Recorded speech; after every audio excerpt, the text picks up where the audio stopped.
Four, three, two.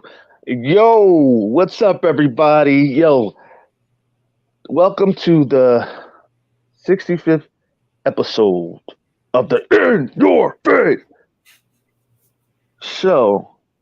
And I'm here with my main man. Hey, my brother, man. Hey, the creator of Crit, the caffeinated chaos.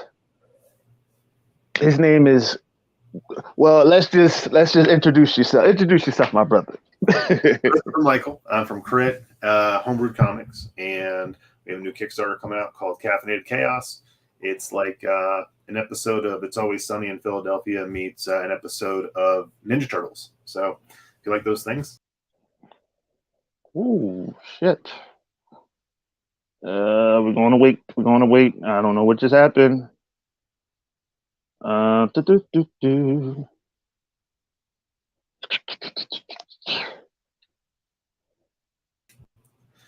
Yeah, it just kicked me out. Yeah, get out of here. There you are. You didn't like what I said, apparently. All of a sudden, it just logged me right out. Yeah, Sorry about that. it's all right. It's all right. It's all right. Go ahead. Go ahead. Say what you saying. Okay, yeah. So what Crit is a book based off of a Dungeons and Dragons campaign that I created for me and my friends, and we were just having so much fun with the game that I taught myself how to draw and turned it into a comic book.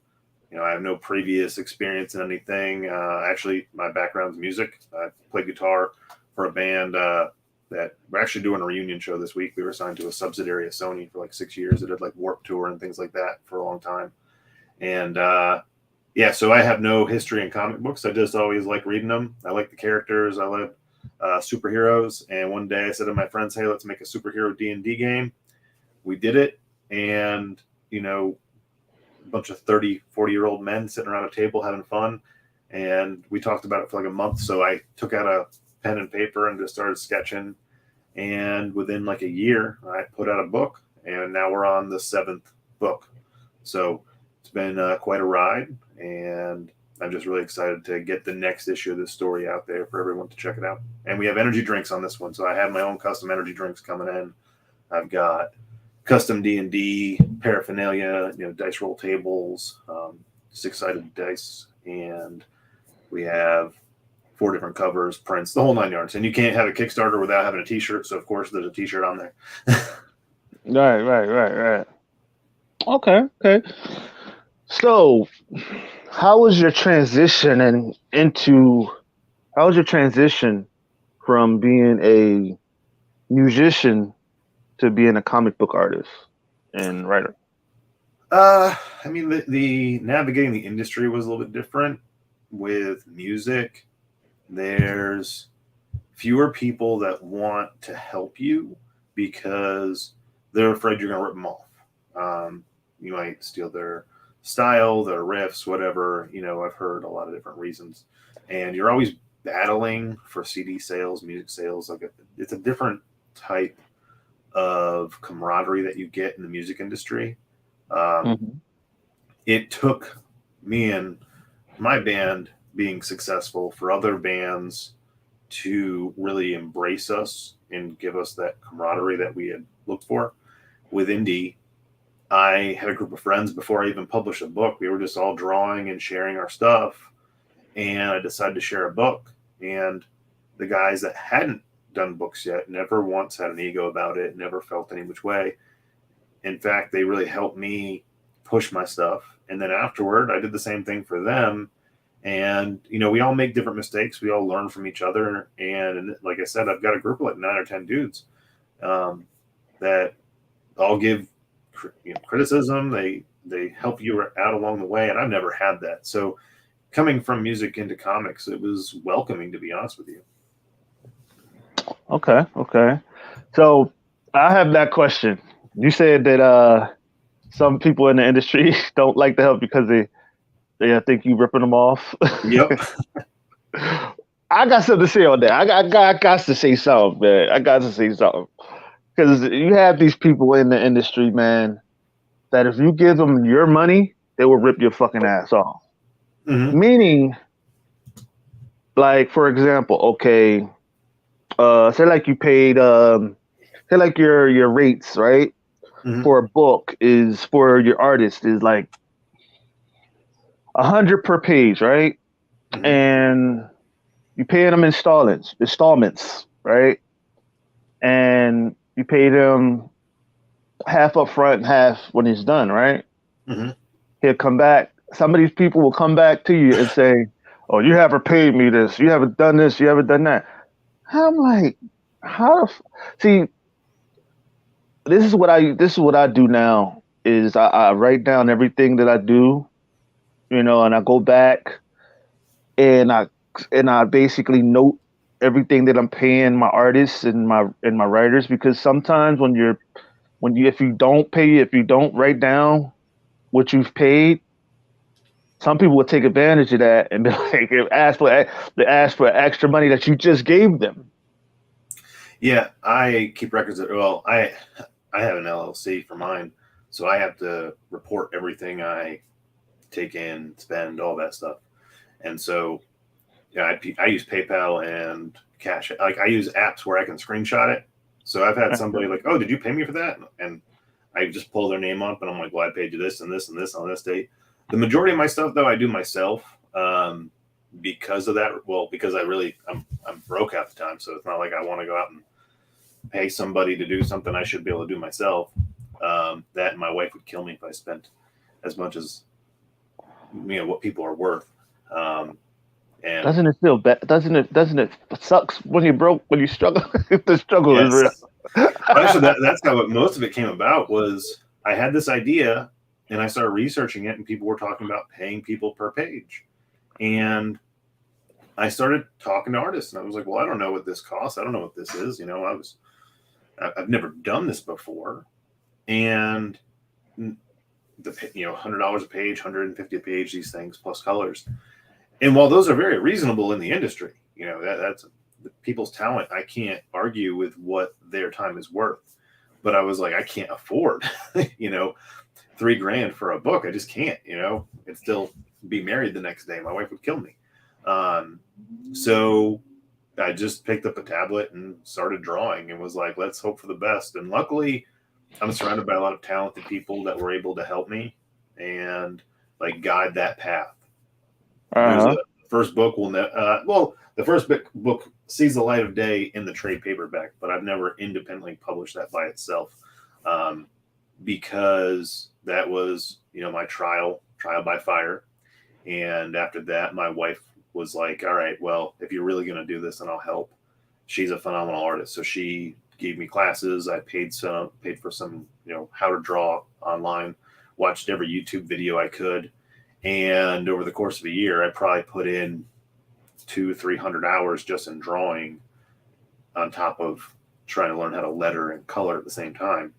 And so, she said you can't you can't afford to pay someone to turn your D&D game into a comic book, So I couldn't afford it. Taught myself how to do it. And that's just pretty much where most of this started. And now, we're sitting with some phenomenal artists doing cover work for us. We've got all the artwork on my wall. If you look behind me, that's from my books.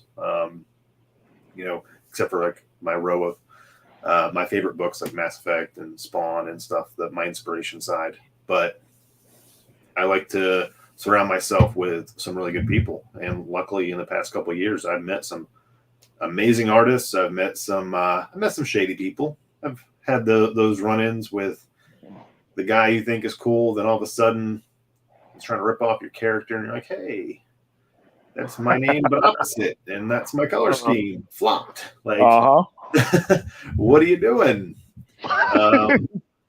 You can't really use that name because it's legally my friend. It's literally his real name in real life. You can't use it. And then you have to, luckily, my wife and I, we also are independent business owners. So we have contracts, and we have, we pay for like legal services and stuff. So anytime something like that comes up, I'm able to get that taken care of pretty easily.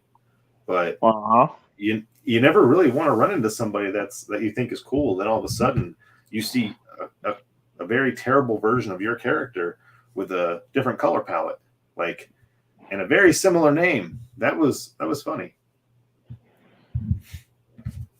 Yeah, see, in this being in this industry, man, you're gonna learn the ins and the outs. You're gonna learn about some shady ass people, some fake ass people, some most evil ass people, and you're gonna meet some. I would say you're gonna meet some 90% of the time. You're gonna meet some fake ass people. I'm gonna just tell the truth. You're gonna meet some fake ass people, and out of that 40% of people, matter of fact, I want to just say out of 20% of those people are good people. You know what I'm saying? Mm-hmm. Because it's not enough good people in the industry. And I'm gonna tell you the truth because not everybody is gonna look out for you. Not everybody cares about you or your product. You know what I'm saying? And how I know is when I first came in this industry, you know, what I mean, I was I was green. Like, what I mean by green is I didn't know certain shit. I didn't know certain stuff, so I had to learn it fast. But I was a hell of a businessman, you know what I'm saying? And I had to learn that too, you know. Yeah. And what a lot of people don't understand is that it's 90% business and 20 to 40% fun and art. The art and the conversations and the talking about your favorite artists and the making that drawing characters and drawing all that stuff and writing and stuff. That's the fun part. The business side is the hard part because you got to deal with lawyers, you got to deal with Well, businesses.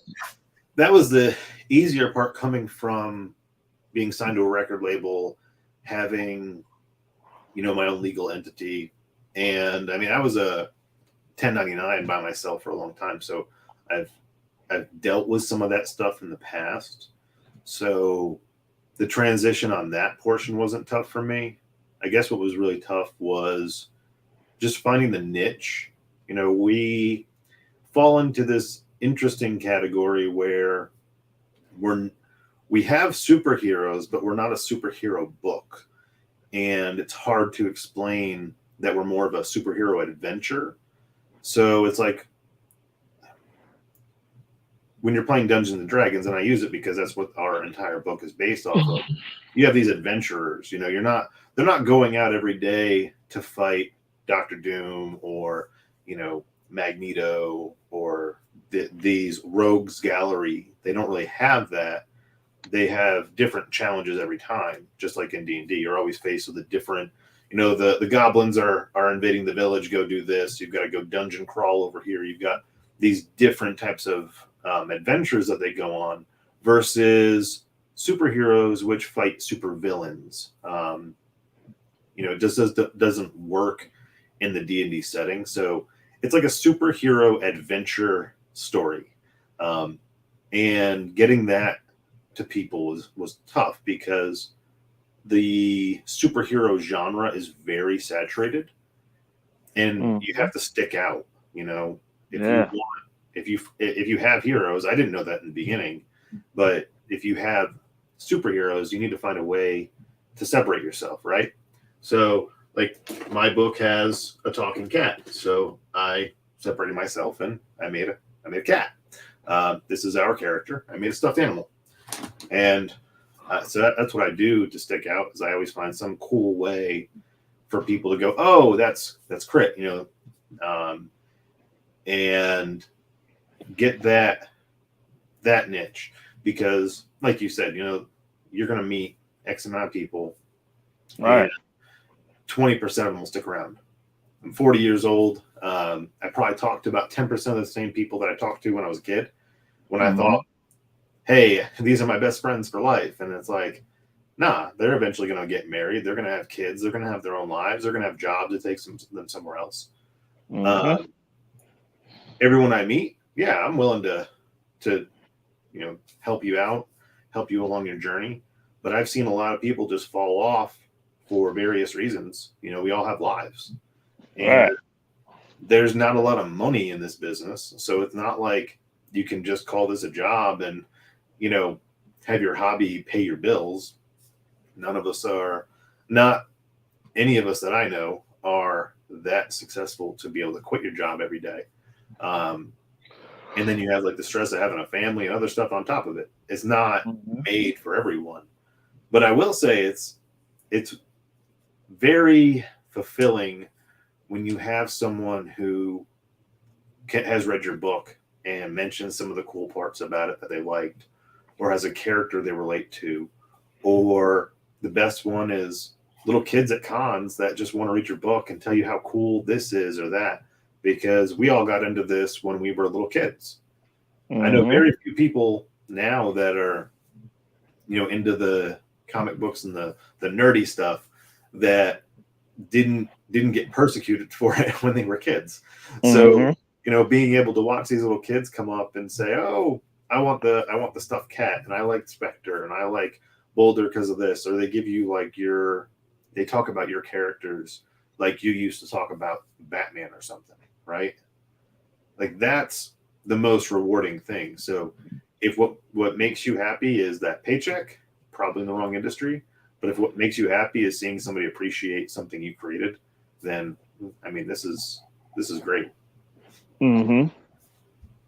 And see, okay, so being in this industry, was there ever a time where you felt like a lot of the art, a lot of the people that you've met in the industry have said some of the same shit over and over and over again, and some of them just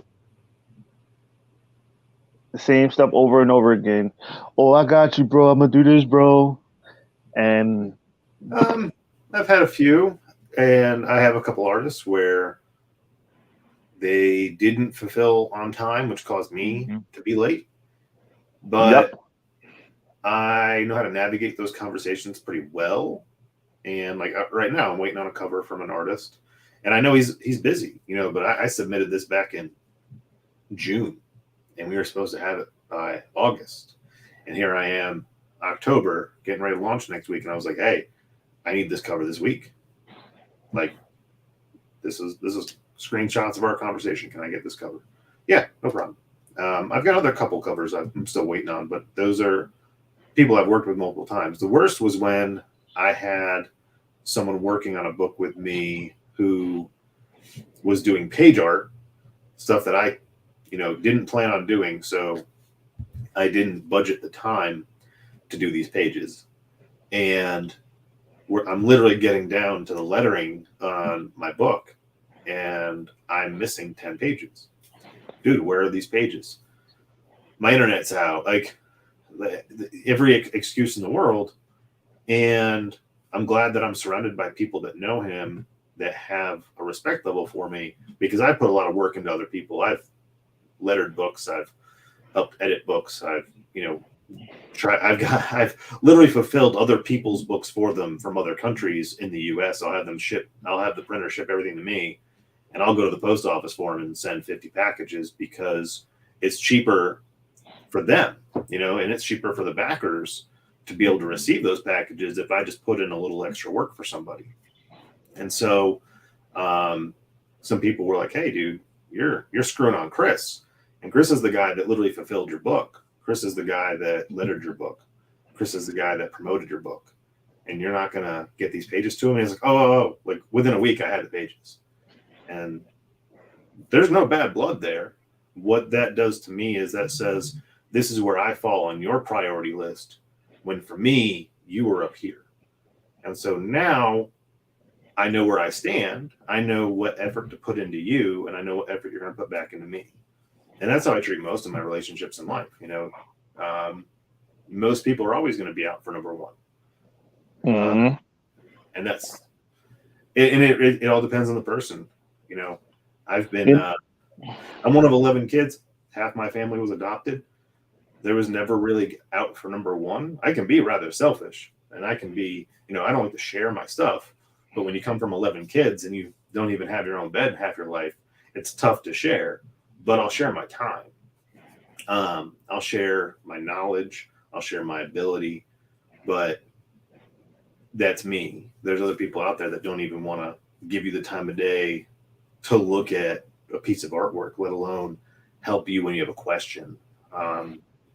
There's you get a bunch of different personalities. One thing about creatives too, creatives are a different breed of people because they're mostly introverts. Right. It's very hard for them to navigate multiple friendships, relationships. It's challenging. It's not something that comes natural for the majority of creatives. I mean, my child is a freaking genius. She's an amazing musician, an amazing artist, and she has social anxiety, and you tell her that she did something good, and all of a sudden she wants to like suck inside of herself, like, oh, really? And that's, creative people aren't very, it's not easy for them to navigate the social constructs. And so I remember that too, that it might not be something that is like negatively reflecting towards you. It might be something to where they just don't know how to navigate that properly. Now, to your point about people ripping you off, that's any business. People are always going to take your money and run. No, that's what I say. It's not, I mean. That's the happy part. I've actually had more people I've had people that reach out to me and pitch me ideas for cover art and things like that they really want to do. And I'm like, yeah, cool. How much is that going to cost me? And they give me a price. And I'll tell you, if I like your idea and I like your talent and your skill, and you tell me, hey, this is going to cost $300, I'm not the person to tell you what your time is worth, right? But if I like your idea, $300, cool. I'll come up with $300 to pay you for that cover because that's cool. But they've done all the legwork to get me invested in their idea. I didn't even approach them. 3 months go by, and I'm like, hey, have you started? Do you have pencils? Do you have any of this? Oh, no, man, I'll get it going. Okay. Because I don't give a deposit until I at least see pencils. Okay. Right. I want to see especially because you came to me. You can't come to me and then pretty much try to essentially ask me for money without producing something for me to invest in. And I've had so many people that I have signed up and been like, cool, I'm getting a cover from this person. I'm getting this from this person. And 3 months later, I have nothing from them. And I'm willing to give them money. Like, hey, dude, I have $150 as your, 50% deposit. Do you have anything done? No, give me a week, man. Give me a week. Sorry, I had this and this and this. That's cool. Hey, I understand life comes up. I had a dude send me pencils. And I was like, cool, where do I send the deposit? And when can I have this by? Because I need it by this. If we can't get this done in a 4-month period, I can't do it. I have the money right now. Can we get it done? And then completely ghosts me and then deletes me off Facebook. And all I said was like, hey, he approached me. I didn't even know him. He came to me. He sent me his portfolio, pitches me an idea. I tell him I'm ready to pay. That was literally the conversation. Then all of a sudden, doesn't want anything to do with me. And I'm like, I mean, all I post is my family and my kid and stuff on Facebook. Me being stupid. I don't post anything that's like controversial. I keep that stuff. Like, I have no idea why I was removed, except for maybe that he just took on a project that was too big for him or something. I don't know. But I've had that, then someone taking my money and run. I've had people get me excited about something and just leave me hanging. Like, or he was basically just a con man, basically, or that wasn't even his artwork. That was somebody's artwork that he was portraying to be his artwork. See, that's what a lot of guys in this industry would do. And that's just in any industry, but particularly this industry, they will do that. And you have to decipher the difference, or whether you have to ask them real questions too. Because a lot of these guys, you ask them, okay, they'll be like, this is my work, right? Okay, but would it? But on the bottom in the left hand corner, it'll say another person's name. Yep, I've Um, seen that. and I'm like, uh, if that's your work, then I'm boo boo the fool. You know what I mean? I'm boo boo the fool. You could just get over on me. You know. And then see the thing about it is too. See, that's why I said a lot of people make it seem like the comic book industry is just so happy go lucky. No, man. Because if you've been in this industry as long as I have and seen the ups and downs and seen the people that say, that complains about Batman, complains about Spider-Man, all that shit, that all those people that complain about indie comics, right? And look at our stuff and say, "Oh, I love this shit," but then don't buy it. Like, how can you love it and like it and don't buy it? It's just retarded. And the thing about me, go ahead. Oh, no, no, no. I was going to say one of the biggest things I've seen in indie that's weird is a lot of gatekeeping.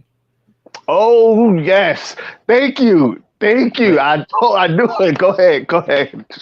how so we're already bottom on the totem pole when it comes to, reader engagement, and then we want to alienate portions of our readers, right? And I've seen tons of different groups and people. Oh, this is what I want to do, and like I don't I don't subscribe to anything, like any ideals or like that. Mm-hmm. I especially when it comes to my entertainment, because I want to I want to be entertained. So if your book is something maybe political, I might still be entertained by it, even if it doesn't align with me personally. Like there might be something in there that's entertaining, but if you actively tell me it's something that I won't like, you're making that decision for me. Like you can't read my book. Okay, but why? Not me personally, but I'm just saying like in general, you see, if you don't like this, and don't read my book, right? Like I hear that all the time. If you don't like this, or if you like this, then don't read my book. I mean, as an independent creator, the words "don't read my book" will never leave my mouth. It's like if you don't like this, you still might like my book. I don't care. Like Mm-hmm. whatever, however you feel, however you wake up every morning, whatever life you live has no bearing on me as an individual. And I want as many eyes on my project as possible. So yes, read my book. Right. I really get confused when I see people say, we're in this group, and if you're not in this group, don't read my book. Okay, well, I'm not. I That's don't want to be in a group. Like, right. I just read a book? Like, Right. That and then, it's crazy, and it's crazy how they'll sit around and be like, "Oh well, dude," they'll be like, "Well, let me backtrack. Let me backtrack." They'll be like, "Have you ever heard of this group called SJWs and Comicsgate?" I mean, I've heard of SJWs as an independent group, and I know the term Comicsgate. I don't know many people from either. I Oh, guess. Social Justice Warriors and Comicsgate. That's what. Yeah, That's like I what. know the terms. I don't Hmm. subscribe to any of the stuff. I've probably been on. Yeah.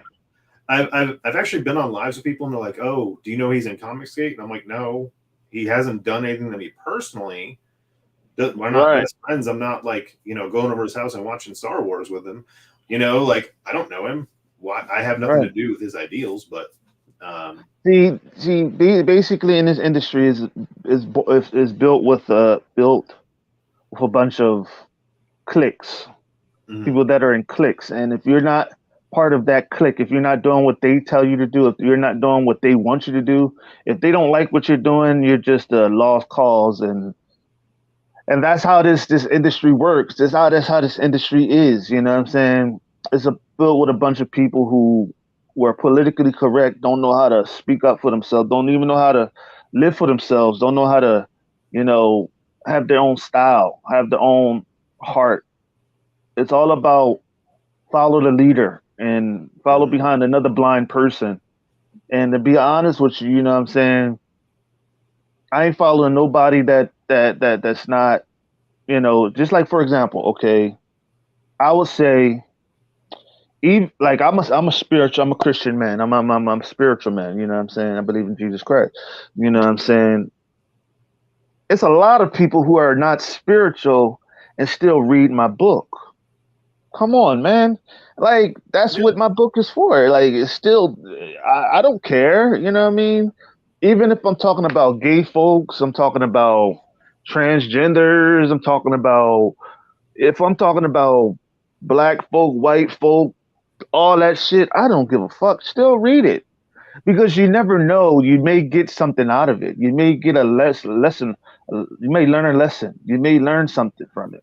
I think when we start applying, and so I want to preface this by saying I totally understand the need for inclusion and representation. Like I'm not oblivious to those things, but sometimes I feel like taking characters and making them a specific way just for a label on the character, right? And just to Hmm. have that box checked of inclusion or whatever. If it doesn't help your story, it might hurt your readership. And I say this because you don't need so everybody relates to a character differently. And Hmm. to and I'm off the top of my head, I can't think of a character without creating any issues. So I'll just say, like, you take X character that we grew up with when we were a kid, and some fans of that show, comic book, whatever, identify with the character, and maybe that character's sexuality is loose, and you might think, oh, maybe they are interested in same sex. Okay, cool. People can identify with the character and relate to it, but other people don't see that maybe that straight people, and just there's no label on it, so neither one of those groups really feels any indifference because they can relate to it in their own way. Does that make sense? Right.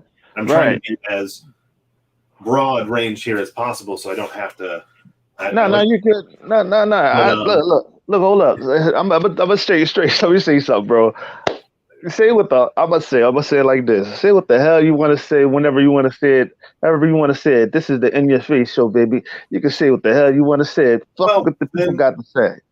the character doesn't have to be one way or another to appeal to a group. If you make a character that's widely acceptable, okay, this is why we have fandom. I can create in my own head lore because really, unless that person's sexuality has any real bearing over your story or their character arcs, things like that, then it shouldn't matter. It should never, the discussion should never come into play unless it's something that's part of the development for the character itself. If you can leave that open ended, you have so many more options for people to relate to that character without feeling alienated.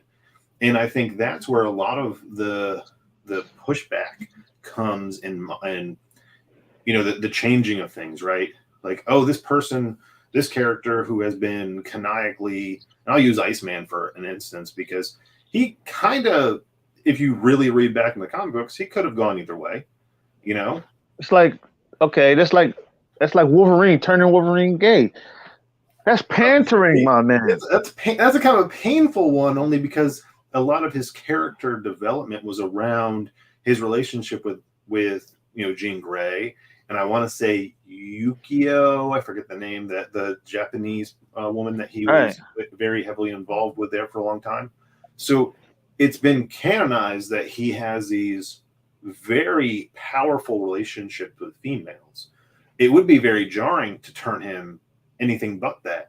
But why would we need to take Wolverine and make him gay and not make a new gay character, right?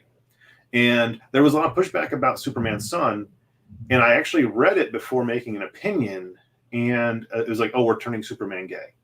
And I was like, well, actually, this is one where I can get behind because they just took a new character who's his son, and his son is. And it's actually like I said, hey, I'm the type of person where don't race swap, don't do all these gender swaps with existing characters because they have built-in fan bases that expect a certain thing from those characters. All And right. and I've had many arguments with people that don't understand why certain nerd groups will get upset when something changes. And I have to explain to them that a lot of us grew up on these characters, and not every one of us had the best, say, childhood, right? And Mm-hmm. that character may have been the grounding point for that individual, right? Reading that book or watching that movie, you don't understand unless you're that person how they can relate to that. And if you change it drastically, it hurts. Okay, Mm-hmm. as a kid who was raised by a TV, you know, my mom was working 2 to 3 jobs, my dad was a truck driver, and we were raised individually. Like, I took care of myself at 4 years old, so not going into like the darkness of my childhood and stuff, but there were specific things in general as a kid that were like my escape, or like my He-Man toys, for instance, I would sleep with, because sometimes I'd have to put myself to sleep at 5 and 6 years old. And I would surround myself with these toys because they were supposed to protect me, right? And now as an adult, these childhood memories come up of this character, these nostalgia things that they take and redo because they have built-in fan base. But instead of trying to can build that built-in fan base, we're alienating that fan base by completely changing everything. And Right. in a way to try and use the name to gain a fan base they don't have. So instead of just race swapping, gender swapping, doing all these things, just make new stuff.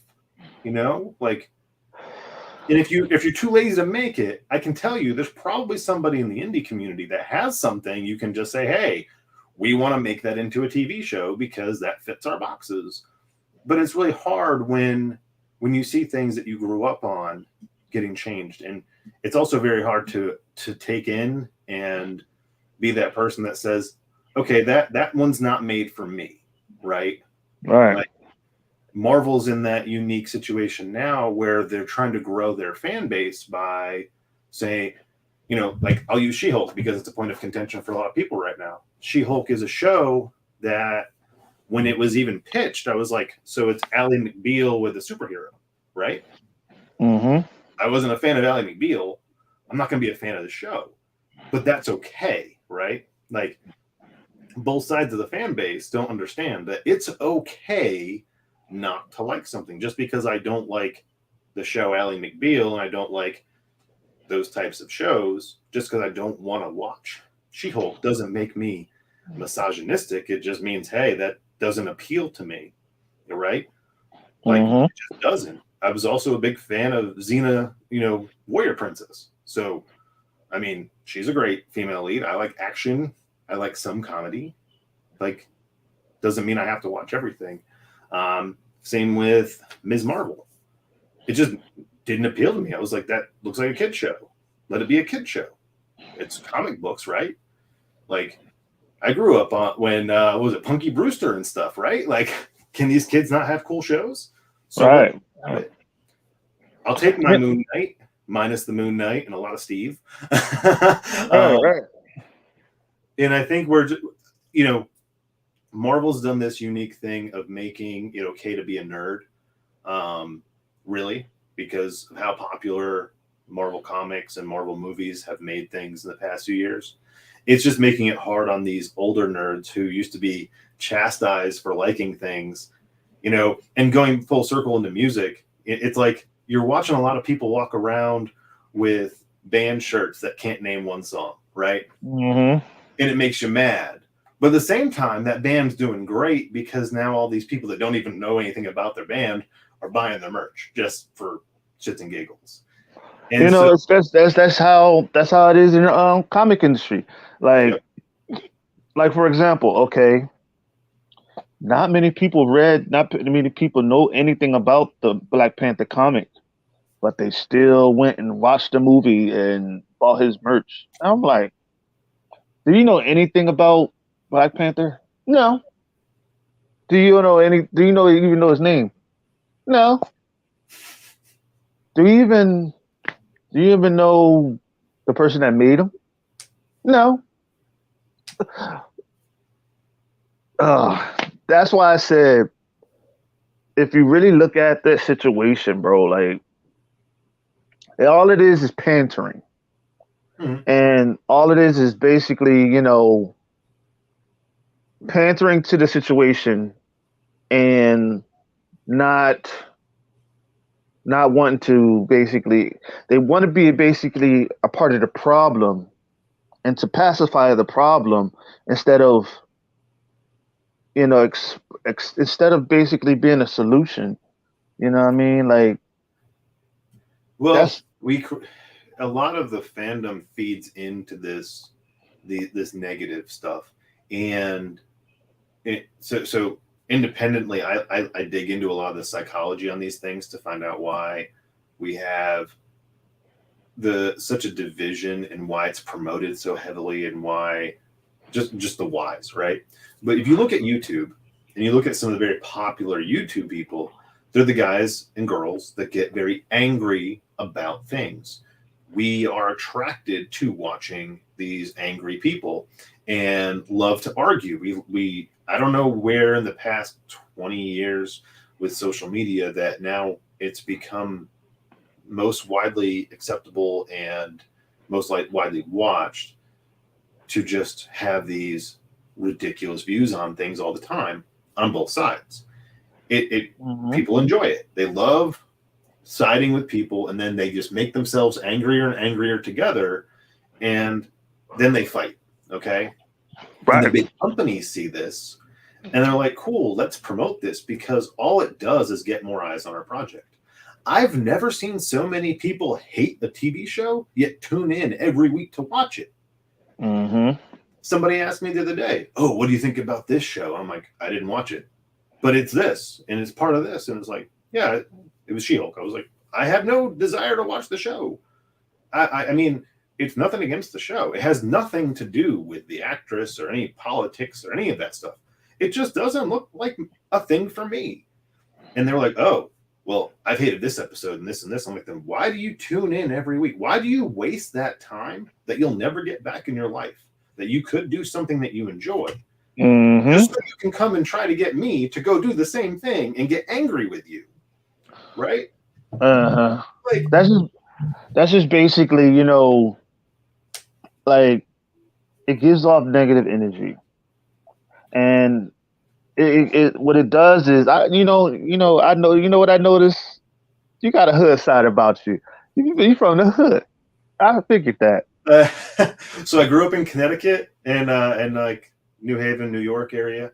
I was homeless for a whole year when I was younger. I've I've lived a life. I will put it that way. I've been held at gunpoint multiple times. I've been robbed. I've been through it, but Mhm. I don't let any of that stuff define me. I have this thing about letting other people's power. I get to own my outcome, and nobody can use their negativity to own my story. But the thing I like to promote to people now, um, if you want these companies to make things you like, then stop watching and buying the things that you don't like. If you don't think a movie's going to be good, take Thor for instance. There were people Thor that was went shitty. to it. Yeah, people went to watch that after they heard it was crappy just to see if it was crappy. And I'm like, but if I heard it was crappy, I'm going to wait till I can watch it for free, right? I don't want to Mhm. put money into something and time because now they're going to see these companies don't look at the comments we make, right? They're not watching our YouTube shows. They're not reading our comment pages. You know what they're looking at? They're looking at spreadsheets. Okay. They're looking at engagement. They're looking at comments. They don't read the comments. They make a post on a social media page. And if you like it, laugh at it, whatever your interaction level is with it, do you realize that just goes into an algorithm for them? They don't pay attention. But you just interacting on that post makes them think, oh, we want to see more of this thing. There's Mhm. 500 comments on this. They want more of this thing. There's nobody in there going, wait, wait, wait. There's 500 comments hating it. No, no, no. You don't understand, though. This helps our algorithm. If we stop posting on it, we stop watching it, and we stop doing anything, we just ignore it. There's an X button. This is what I use all the time. If somebody posts something that I genuinely don't like or don't want to see anymore, I hit the X, snooze. Okay, I snooze that ad, because the more people that do that, the less likely they are to promote it. Okay, they don't get my like, they don't get my comment, they don't get my view.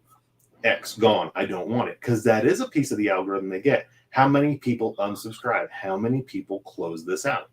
Okay. Mm-hmm. When you go to a movie you don't want to watch, you're paying 13, 20 bucks. Who gets that money? They do. And they say, this is how much money we made on X movie. Not, we made this much money. And then all these people hated it. They say, we made this much money. When all these people tuned into Halo, which was garbage in comparison to the lore and everything for that, they took a known piece of sci-fi and said, hey, we have this built-in fan base, but we're going to change it all. All those people tuned in to watch Halo and tuned in every week to tell everyone how much they hated Halo. But now we have a second season, where if they just watched the first episode and dropped off completely and stopped tuning into something they didn't like, we wouldn't have gotten a second season. They would be forced to retire it and then rewrite it. So if you want to make a change, stop watching it, stop talking about it, find things you like and talk about those, and go check out my book and then tell me you like it. See, and that's the thing too, man. That's why it's like talking to people that it's like hitting your head against the wall over and over and over again. If somebody tell you stop hitting your head on the wall and you keep on doing it, that means that's your fault. Like, for example, okay, you meet your favorite artist, right? I met my favorite artist. I met him. I tried to talk to him. He's standoffish, and I don't like that motherfucker. I don't. I can't stand him now. I ain't gonna say his name.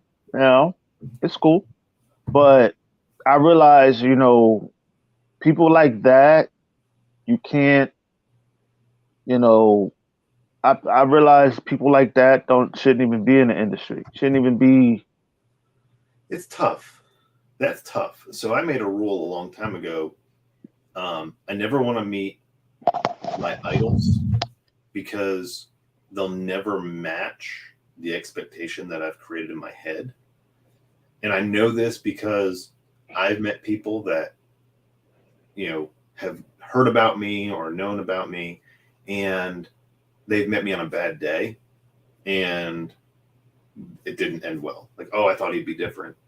I had the chance to meet Marky Mark when I was a kid. And to this day, I still like Mark Wahlberg. Okay. He'll always be Marky Mark to me, because when I met him, a buddy of mine, I heard all these horror stories about Marky Mark. He was violent, he was a jerk, all these things. My buddy and I still wanted to go see him. And again, this was when the Funky Bunch was around and all that stuff. We waited 3 hours in line to meet him. And my friend was like, I'm totally gonna try and get him to sign my hat. And he had a Boston hat. So we get up there in line, and the first thing Mark says is, man, I like your hat. My friend's a sarcastic little prick. And he goes, well, if you like it, then buy it. You're charging me for a signature, so why don't you just buy my hat? And he looks at him and he goes, meet me in the parking lot after this, and I'll buy your hat. And my friend was like, what level? I'll be there. And he says, this is where we're parked. Meet me there. We waited all day, all night in this casino. Okay. Get done. His mom waits with us, because we were like throwing a fit. We had to wait for Marky Mark.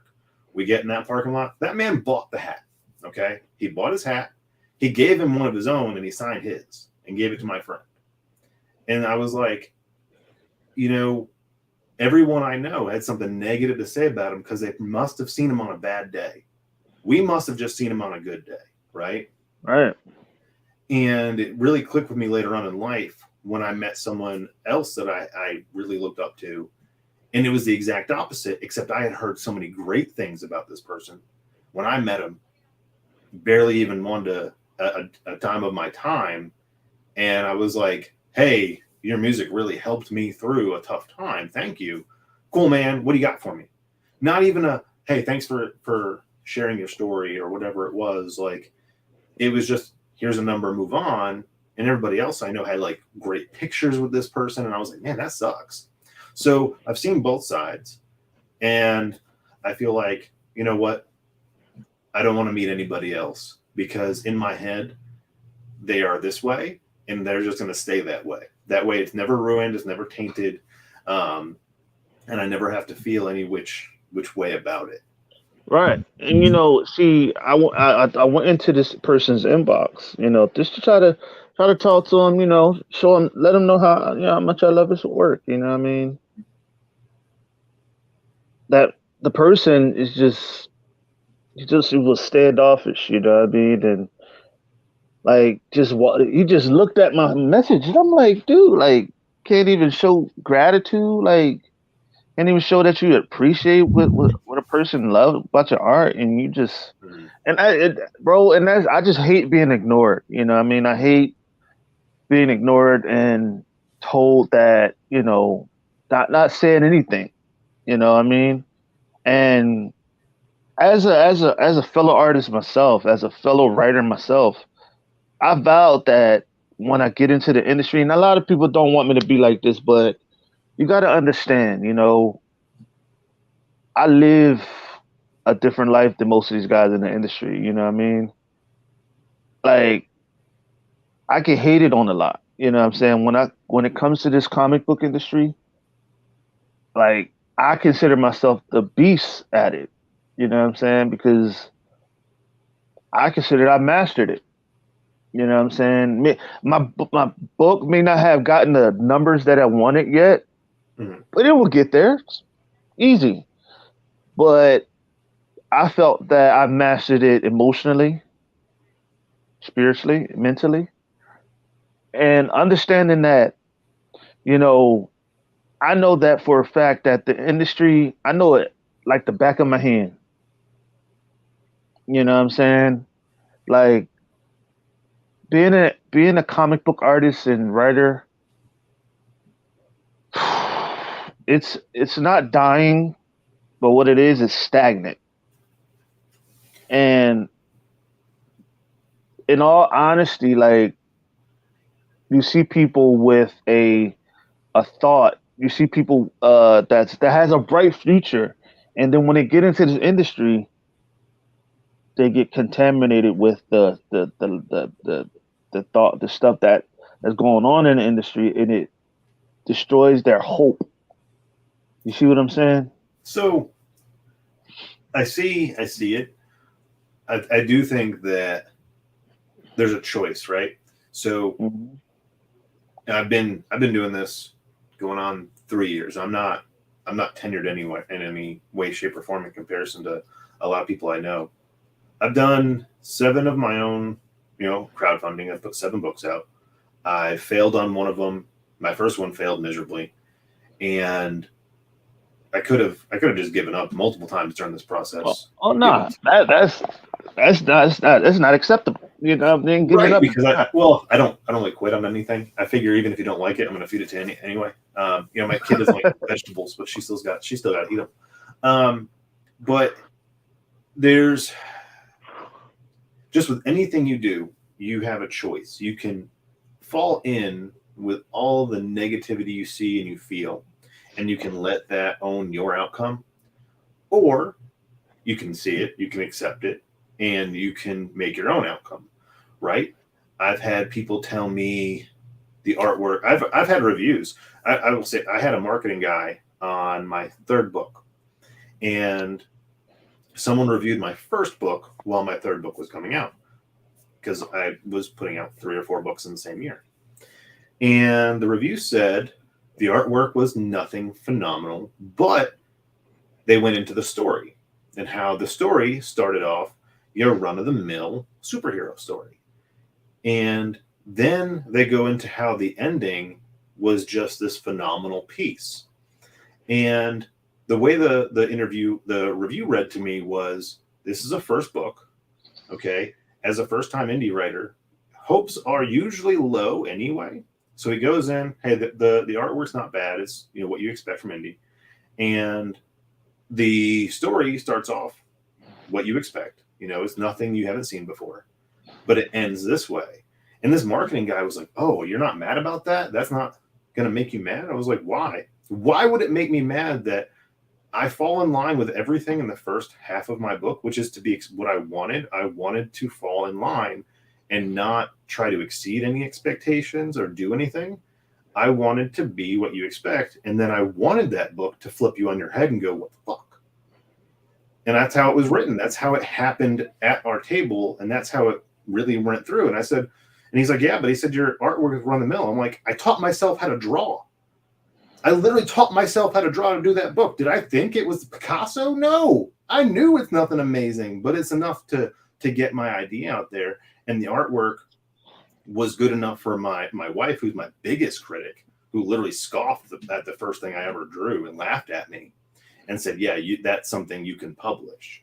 So I knew it's not terrible by any way, shape, or form. I've picked up books and spent $6 at a comic book store from Marvel and seen worse art. So I know it's not bad. What it is it's what you expect from a first book.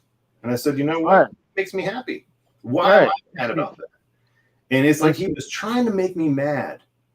And, I have a pretty big team because I have 5 guys that play the game with me. I've got my band is getting behind it to start writing music about the comic book. I have a lot of people in my corner, and I've sent it to them. My dad did inking and stuff with DC a long time ago on what is it, Justice League Europe. He did a cover. He knows a bunch of those guys like Joe Linsner and stuff. My father was really heavily involved in a lot of those. And my father's also one of the best artists I've ever met in my entire life. And so I've sent him my work, and he's given me critiques. But when I said I wanted to publish the book, he said, "Yeah, your stuff is good enough to publish." So I know it's not bad. I take the criticism with stride. Okay. If anybody wants to ever question how I can handle negativity, my wife is absolutely gorgeous. I chased her for 11 years. I was friend zoned for 11 years. I watched her date other people. I went on double dates with this woman. I fought to date her. And we were married for 4 years. This is a woman I idolized, right? The most gorgeous woman I've ever met. And most talented artist I've seen. She can literally just see something and go up to a canvas and paint it. It is ridiculous. And when I drew my first book, I handed it to her. She read the whole thing, hands it back to me, no eye contact. Turns the TV back on, says, "Hey, it's okay." Nothing. Do you know how crushed anybody would be? Next day, I went out and bought an iPad, and I said, "I'm going to prove her wrong." And I had her help me through every single thing. So you can fall in line with the negativity and let other people own your outcome, or you can take the negativity and turn it into something positive, because those haters, no matter what, and I've been in every industry. I'm short too, so like even in sports, I was picked on. I was a starting center in football when I was in high school. Everyone was like, "How does that work?" I'm like, "I pissed my coach off, but I'm good at the role." And you own everything you do. No one can tell you how your story should end except you. Right. And a lot of these people in every industry, indie and stuff like that, who feed into this negativity. Like I know guys that, "Oh man, I made a post today and only had 1 comment." That's 1 more comment than you had yesterday, right? I didn't look at it that way. "Oh, so and so didn't like my stuff or didn't comment on my stuff," because we're all in it for the likes and comments, right? And I'm like, "Yeah, but did you know that this dude's sister died last week?" "No, I didn't know that. I just thought he was ignoring me." No, we don't know anybody else's story. We shouldn't know anybody else's story. Tell yours, move on with yours, and write your story the best that you can, and don't let anybody else intervene. And that's what keeps me out of these different groups. It gets me out of any kind of reason for me to not like what I do, because I work 2 full-time jobs, and I have a wife and I have a kid who need me all the time. And I still make time to do this. I'll sit up sometimes 11, 12 at night. And why do I do it? Because I really love seeing my book come to life. I love drawing my friends getting their ass beat by a giant robot, right? I love drawing a cat drinking coffee and smoking cigars. Like, that's what you find in my book. And no matter, I've had people ask, like, how does this work? Can you explain the cat? I don't have to explain the cat. He's magic. It's fucking D&D. Like, it's in the rule book. Go pick up a rule book and come back to me. It exists. I don't need to have the rules. It's literally right there. There's decades worth of rules that you can just go look at. You don't need me to explain it to you. The cat talks, cat smokes cigars, and the cat gets drunk. Come on. Right. And that's why it's like, you know, when I look at situations, you know what I'm saying? Like, I come from a house of 5, you know. I come from a big family, you know, and like I said, I don't have the support like most people. I see a lot of these guys, they got all the support in the world, all the people in their corner, and don't know what to do. Don't have no motivation, don't have no plans. And I'm like, dude, like, are you serious? You have all this support, all the people that love your stuff, and you don't know what to do. And I said to myself, let me get that. Let me get that. You know what I'm saying? Because I don't have the support. I don't have the support on my show. I don't have the support. I did, God, I swear to God, on my life, I built Jarhead off of $9.50 worth of salary. I didn't use no crowdfunding or anything. I built that off of sheer salary, bro. That's Straight amazing. salary. Straight. So it took me years. It took me like a couple years just to get Jarhead out. But I was marketing it and promoting it without a product in my hand, bro. Without a product in my hand, on shows talking about it. Bro, I've been on shows where I was the center of attention with the lights shine on me and I was kicking ass. Every show I get on, I kick ass. And that's what I'm talking about. It's all about building, it's all about that confidence. You have to have confidence going in this industry. You have to have confidence building your product, building your brand. Because if you don't have that confidence, if you don't know what the fuck you're doing, people are going to see that. People see you before they see your product. If they see you not enjoying the fucking shit that you're doing, they're not going to buy your shit. Real shit. Like, I know people will buy my shit when they see me in person and they see me goofing off and laughing and having fun and being confident. I know the hell. I already know I want to sell the whole shit out.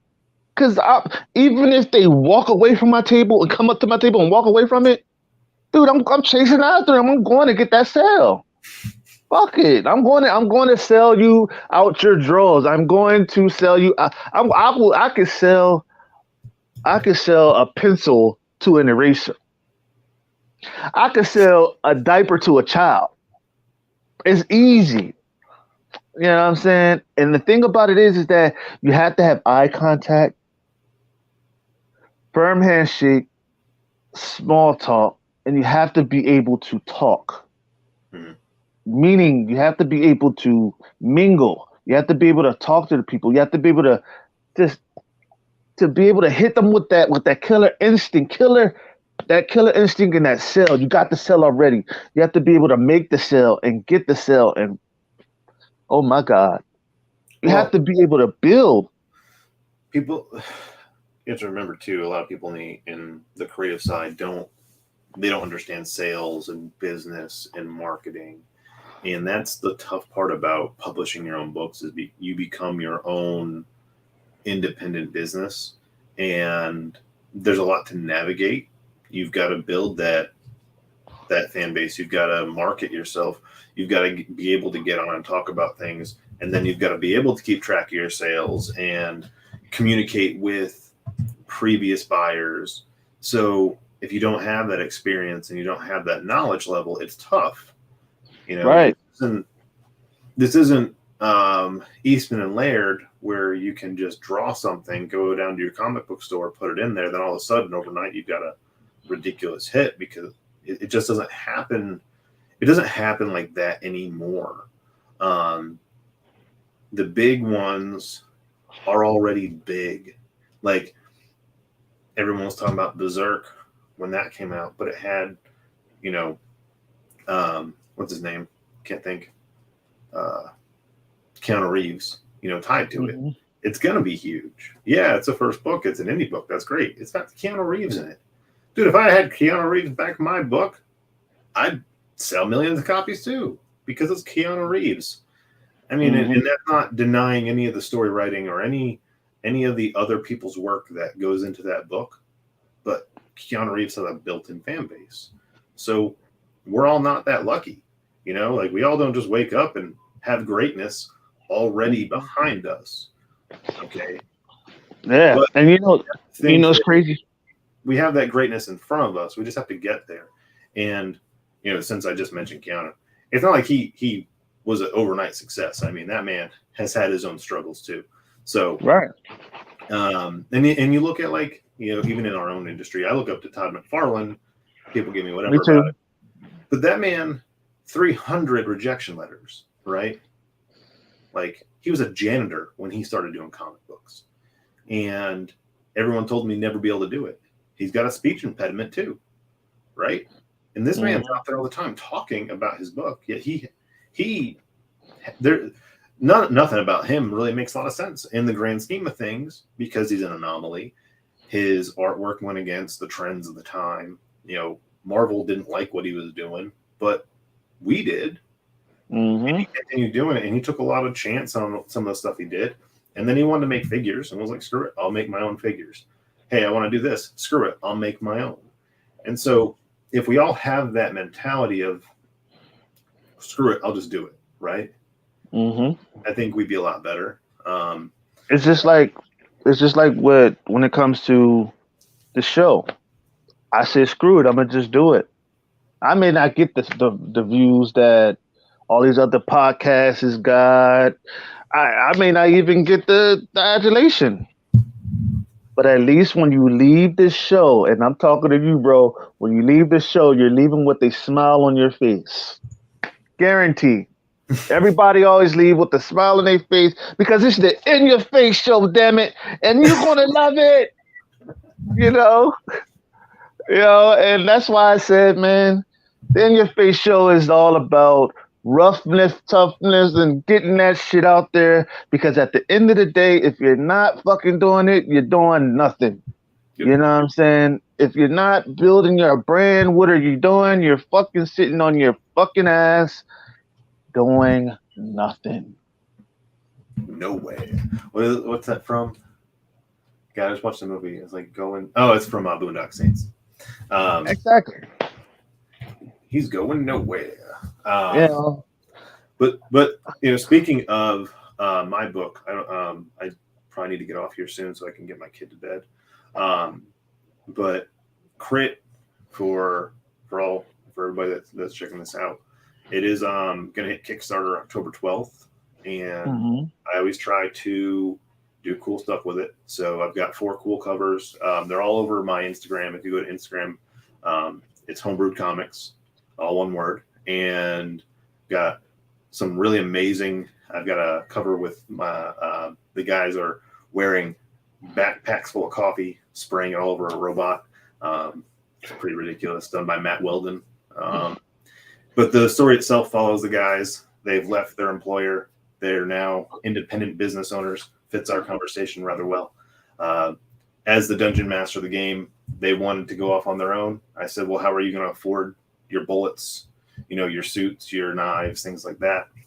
So they open up a coffee shop, and it's like a twofer, right? So they're selling coffee one minute, and then they jump out and they fight crime. And in this book, they fight a 20-foot robot who goes on a rampage, and they've got to stop it. And how do 5 guys who are only as tall as up to about 7 feet take on this giant 20-foot tall robot built for first responders, right? So it's a bit of a challenge. There's going to be some fun. It's called Caffeinated Chaos for a reason, because they have their own energy drink, which we release with the Kickstarter. So U.S. backers can get it. I can't ship internationally yet. So, we do have a custom energy drink, Spectres After Death, coming There's I actually do DM sessions, so I'm offering everyone to play their own version of Crit in this one. And as with every Kickstarter, it's going to be fun. We always bring a lot of comedy, a lot of action, and a whole ton of sarcasm. So that's pretty much my book. Like I said, it's Always Sunny in Philadelphia mixed with Ninja Turtles. So come check it out. And day one backers will get some cool bonuses. I'm going to be posting those up soon. You heard the man. Go buy his shit.